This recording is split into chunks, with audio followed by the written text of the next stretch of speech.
pass the damn salt, please. Chapter 31. The Ride Home from His Family. Rachel and Riley. Part 9. So, that's the folks, et al., said Riley. Somehow, I don't get the feeling there is a lot of love for your sister's husband, said Rachel. We prefer to think of him as the king of West Coast amphetamine distribution rather than the legal contributor to the genetic material to the noble and first, and thus by definition perfect grandchild. Thank you very much, said Riley. Really, Riley? Said Rachel. Well, they are certainly not married in any way that implies he has anything to do in supporting either his son or wife, said Riley. No, I meant more the West Coast distributor thing, said Rachel. Oh no, that is just more our reaction to his pasty white skin, scrawny arms, scraggledy beard, Levi's shirt with torn off sleeves for daily wear, and Levi's shirt with rolled up sleeves for more formal occasions. The ever so attractive tobacco juice stain and beady little eyes, his keen grasp of global eco-politics, especially the role played by those goddamn chinks and Japs whom he does not trust, in case you were wondering. His devotion to anything Harley Davidson as opposed to those rice-burning Jap bikes. Let's see, am I forgetting anything else? Oh yeah, everything he touches turns to shit, and that includes my sister. On the plus side, said Riley. There is a plus side, said Rachel. No, not really, but it seemed like a good time to try and find one. Basically, he is an ignorant, no good piece of trash who the biomass expended that keeps his carcass functioning is a total waste, who has never done an honest day's work in his life and thinks he is clever because of that. He is also incredibly smug in that he has continually bamboozled my sister into supporting him and his numerous progeny by other women. Reggie is the only one that is actually hers out of the Dwayne compound. I wasn't quite sure what was going on with that whole Arson the Junior Arsonist thing, said Rachel. Oh, you need the Johnson family footnotes, said Riley. Laughter. Yes, please, said Rachel. Okay, here's what's going on. Elizabeth and Reggie have been living with that asshole Dwayne. Up till now, we have all pretty much maintained a polite fiction that all was okay and ignored the situation. Recently, Reggie has started what his father delightfully describes as his pyro thing, said Riley. I feel the love. He's quite the wordsmith, says Rachel. Yes, he does so well at family gatherings.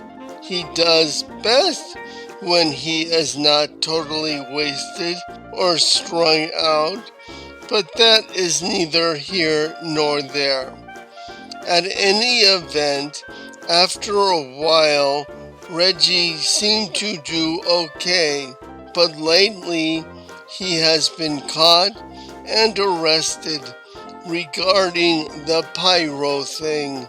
But he is also skipping out on school and all, said Riley.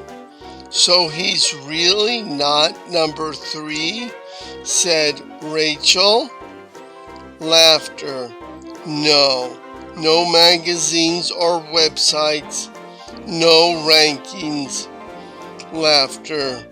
No little white girl in Mississippi burning down white churches. No, that is just our way of beginning to cope with this situation.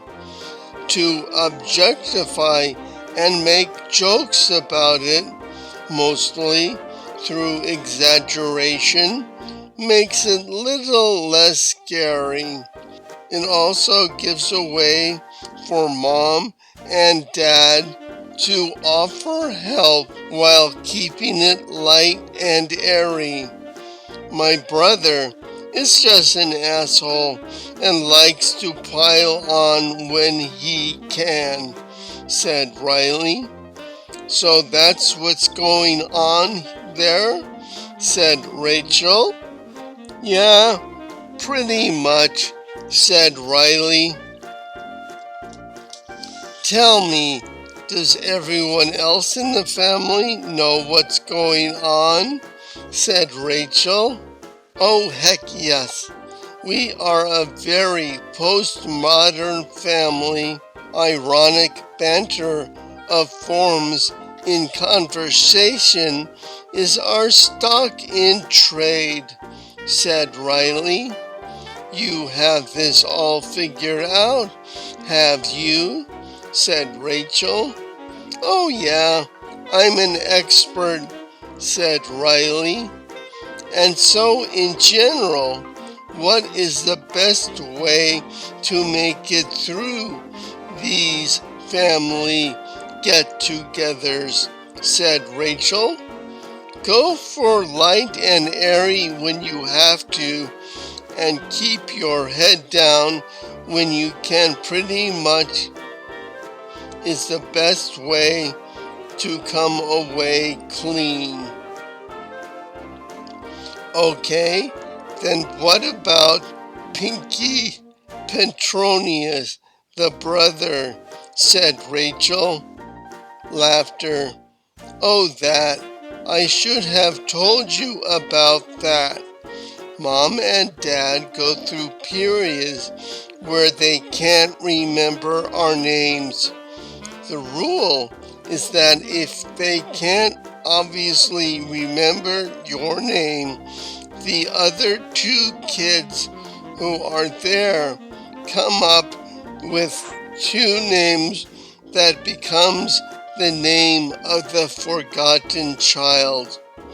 That name lasts until mater or pater can't remember someone else's name, who then gets named by the other 2 siblings.